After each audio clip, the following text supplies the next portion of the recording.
नमस्कार विद्यार्थी मित्रांनो, जोशना पवार या यूट्यूब चॅनलमध्ये आपल्या सर्वांचे मनापासून स्वागत आहे। आज आपण इयत्ता 5वीच्या वर्गाची मराठी या विषयाची संकलित मूल्यमापन 2023-24 प्रश्नपत्रिका उत्तरांसहित अभ्यासणार आहोत। पहा विद्यार्थी मित्रांनो, जर तुम्हाला 5वीच्या वर्गाच्या इतर विषयांच्या प्रश्नपत्रिका अभ्यासायच्या असतील तर आपल्या डिस्क्रिप्शन बॉक्समध्ये इयत्ता 5वी प्रश्नपत्रिका प्लेलिस्ट देण्यात आलेली आहे। ती प्लेलिस्ट पहा आणि इतर विषयांच्या प्रश्नपत्रिकेंचा देखील सराव करा। पहा या ठिकाणी प्रत्येक प्रश्नानुसार त्यांना किती मार्क देण्यात आलेले आहेत या ठिकाणी देण्यात आलेले आहे। लेखी परीक्षा 40 गुणांची आणि तोंडी परीक्षा ही 10 गुणांची होणार आहे। अगोदर आपण तोंडी चाचणी पाहू। प्रश्न पहिला, खाली दिलेले चित्र पहा, त्यासोबत दिलेला संवाद वाच व त्यावर आधारित विचारलेल्या प्रश्नांची उत्तरे सांग। 5 गुणांसाठी। या ठिकाणी चित्र दिलेले आहे, संवाद दिलेला आहे। व्हिडिओ थांबवून तो संवाद व्यवस्थित वाचायचा आहे आणि त्यावर आधारित प्रश्न पहा। प्रश्न, चित्रातील व्यक्तीने नाकाला रुमाल का लावला असेल ते सांग। कचऱ्याचा दुर्गंध येत असल्याने किंवा घाण वास येत असेल, दोघांपैकी कोणतेही उत्तर दिलं तरी चालेल। प्रश्न, तुमच्या परिसरातील कचऱ्यात कोणकोणत्या वस्तू असतात ते सांग। खराब भाजीपाला, कागद, टाकाऊ पदार्थ। प्रश्न, कचऱ्याचे वेगवेगळे प्रकार सांग। ओला कचरा, सुका कचरा, कचरा। प्रश्न, वर्गात कचरा होऊ नये म्हणून तू कोणकोणती काळजी घेशील ते सांग। उत्तर, कचरा कुंडीचा वापर करण्यास सांगेन, वर्गात कचरा करू नका अशी सूचना देईल। प्रश्न दुसरा, चित्राचे निरीक्षण कर व विचारलेल्या प्रश्नांची उत्तरे सांग। 5 गुणांसाठी आहे हा प्रश्न। त्यातील प्रश्न, मुले कोठे उभी आहेत ते सांग। या ठिकाणी आपण उत्तर लिहिलेलं आहे तलावाजवळ किंवा तुम्ही सरोवराजवळ, पानवठ्याजवळ, तळ्याजवळ असं उत्तर दिलं तरी चालणार आहे, तुम्हाला 1 गुण हा मिळेल। प्रश्न, चित्रावर आधारित एक म्हण सांग। थेंबे थेंबे तळे साची। प्रश्न, पैशाच्या बचतीतून धनाचा संचय होतो, तसे पुस्तक वाचनातून आपल्याजवळ कशाचा संचय होतो ते सांग। ज्ञान, माहिती, अनुभव। कोणतेही एक उत्तर तुम्ही द्यायचं आहे। प्रश्न, चित्र पाहून तुझ्या मनात आलेले विचार थोडक्यात सांग। संचय करणे ही काळाची गरज आहे। आता आहे लेखी चाचणी या विषयावर आधारित प्रश्नपत्रिका। प्रश्न तिसरा, खालील उतारा वाचून त्यावर आधारित प्रश्नांची उत्तरे लिही। 5 गुणांसाठी। उतारा व्यवस्थित वाचून घ्यायचा आहे आणि त्यावर आधारित प्रश्नांची उत्तरे सोडवायची आहे। त्यातील प्रश्न, काय ते लिही। पातळ गुलाबी रंगीत कागदात गुंडाळलेला शेंडीचा नारळ। जरी तुम्ही नारळ घेऊन आले असाल तरी 1 गुण तुम्हाला त्या ठिकाणी मिळणार आहे। प्रश्न, कसबी माणूस कोणाला म्हटले जाते। जिनगरांच्या मामाला। प्रश्न, तोरण बनवण्यासाठी कोणत्या वस्तू वापरल्या जायच्या ते लिही। 1 गुणासाठी। लाकडी चौकोनाच्या काड्या।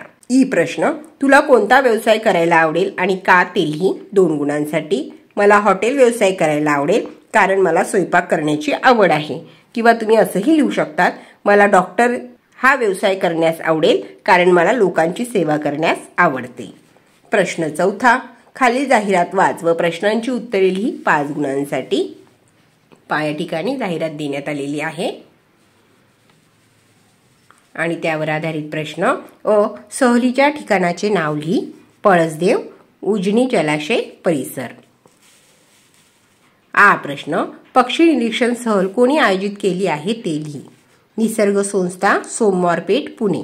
तुम्ही नुसते निसर्ग संस्था जरी लिहिलं असेल तरी तुम्हाला त्या ठिकाणी 1 गुण मिळेल। प्रश्न, पक्षी निरीक्षण सहलीत किती विद्यार्थी सहभागी होऊ शकणार आहेत ते लिही। 50 विद्यार्थी। प्रश्न, वरील जाहिरात वाच व त्यावर आधारित कोणतेही 2 प्रश्न तयार करून लिही। 2 गुणांसाठी। पहिला प्रश्न, पक्षी निरीक्षण सहली करता प्रवेश शुल्क किती आहे। दुसरा प्रश्न, पक्षी निरीक्षण सहल कोणत्या तारखेस जाणार आहे।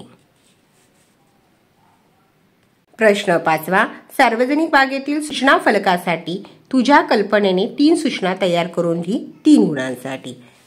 शांतता राखा।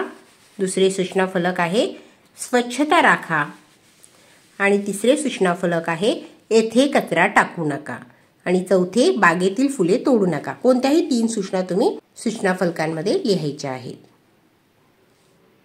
प्रश्न 6वा, दिलेल्या सूचनेनुसार उत्तरे लिही। 5 गुणांसाठी। तुझ्या परिसरात साजऱ्या केल्या जाणाऱ्या विविध सण उत्सवांपैकी कोणत्याही एकाची माहिती लिही 3 गुणांसाठी.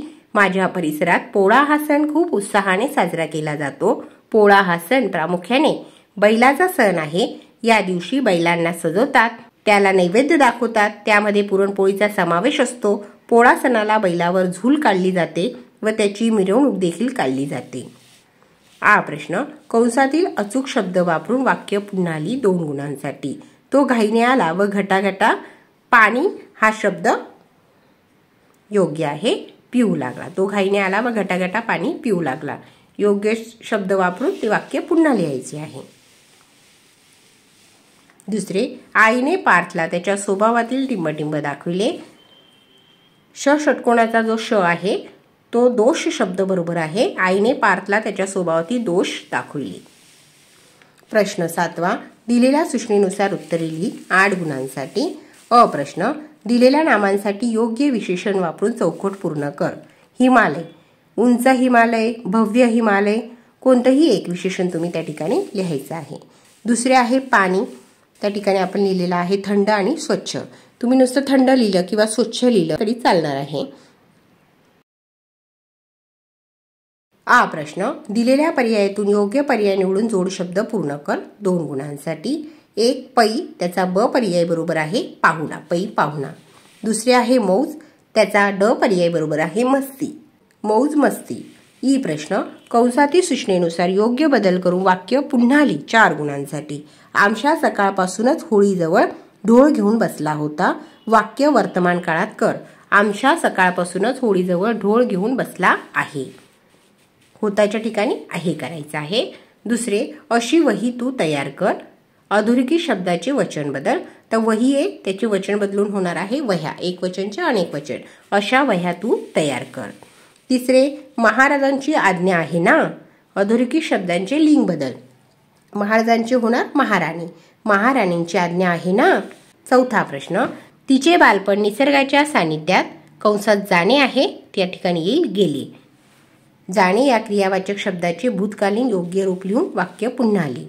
तिचे बालपण निसर्गाच्या सानिध्यात गेले किंवा तिचे बालपण निसर्गाच्या सानिध्यात गेले होते. दोघांपैकी कोणतेही एक लिहून वाक्य पूर्ण करायचं आहे. प्रश्न 8वा, तुझ्या वर्गात शाळेत नवीन शिक्षक आले आहेत अशी कल्पना कर व त्यांच्याशी तू काय बोलशील याविषयी योग्य विरामचिन्हांचा वापर करून 3 वाक्य लिही 3 गुणांसाठी. उत्तर बघा. सुप्रभात सर, आपल्या शाळेत तुमचे स्वागत आहे. सर, तुमचे नाव काय आहे? या अगोदर तुम्ही कोणत्या शाळेत होतात? तुम्ही आम्हाला कोणता विषय शिकवणार आहात? सर, नवीन शाळा तुम्हाला आवडली का? प्रश्नचिन्ह. प्रश्न 9वा, खाली दिलेले शब्द वापरून एक अर्थपूर्ण वाक्य तयार करून लिही 3 गुणांसाठी. एक आहे सुरेल, पिंकी सुरेल गाते. दुसरे, डौलदार, राजहंसाची चाल डौलदार असते. तिसरे आहे कोरीव, गोपाल कोरीव काम सुबकपणे करतो. प्रश्न 10वा, नदी तुझ्याशी बोलते आहे अशी कल्पना कर आणि ती नदी काय बोलेल ते 6 ते 8 वाक्यात लिही. नदी बोलते की मी तुम्हा माणसांच्या खूपच उपयोगी पडत असते. पिण्यासाठी पाणी, कपडे, भांडी धुण्यासाठी पाणी, आंघोळीसाठी पाणी माझ्यापासूनच मिळते. माझ्या पाण्यामुळेच माझ्या काठीची शेती पिकतात. माझ्या पाण्याने वृक्ष, झाडे, माडे, पशु, पक्षी सारे तृप्त होतात. परंतु आजकाल तुम्ही लोक गटारांचे पाणी किंवा कारखान्यातील दूषित पाणी माझ्या पात्रात आणून सोडतात. त्यामुळे मी दूषित होते आणि लोकांचे जीव घेणारे ठरते. माझ्या पात्रातील जीवजंतू मरण पावतात. त्यामुळे माझे तुम्हाला एवढेच सांगणे आहे की माझे पाणी प्रदूषित करू नका.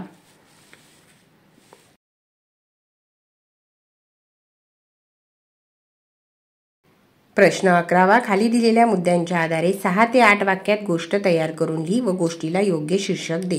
या ठिकाणी मुद्दे दिलेले आहेत आणि त्या मुद्द्यांच्या आधारावर गोष्ट तयार करायची आहे. युक्ती श्रेष्ठ. पंचक्रोशीतील अत्यंत नावाजलेली भैरवनाथ यात्रा असते. या यात्रेला सोमनाथ व सोनाली आईबरोबर यात्रेला जातात. गर्दी खूप असते. गर्दीमध्ये सोनाली हरवते. आई व सोमनाथ सोनालीचा खूप शोध घेतात पण सोनाली सापडत नाही. तेव्हा सोमनाथ एक युक्ती शोधतो. तो यात्रा कमिटीकडे जातो. घडलेला प्रसंग सांगतो. यात्रा कमिटी लाऊडस्पीकरवर सोनालीचे नाव घेऊन ती हरवली आहे असे सांगतात. ज्यांना ही मुलगी सापडेल त्यांना योग्य बक्षीस दिले जाईल अशी घोषणा करतात. घोषणा ऐकल्यानंतर लोकांच्या लक्षात येते एका महिलेला सोनाली दिसते. ती तिला घेऊन यात्रा कमिटीकडे पोहोच करते. सोमनाथच्या युक्तीमुळे सोनाली भेटते. सर्वजण सुखरूप घरी परततात. त्या गोष्टीचे शीर्षक येईल शक्तीपेक्षा युक्तिश्रेष्ठ. पहा विद्यार्थी मित्रांनो, या ठिकाणी आपण इयत्ता 5वीच्या वर्गाची संकलित मूल्यमापन 2 मराठी या विषयाची प्रश्नपत्रिका अभ्यासली.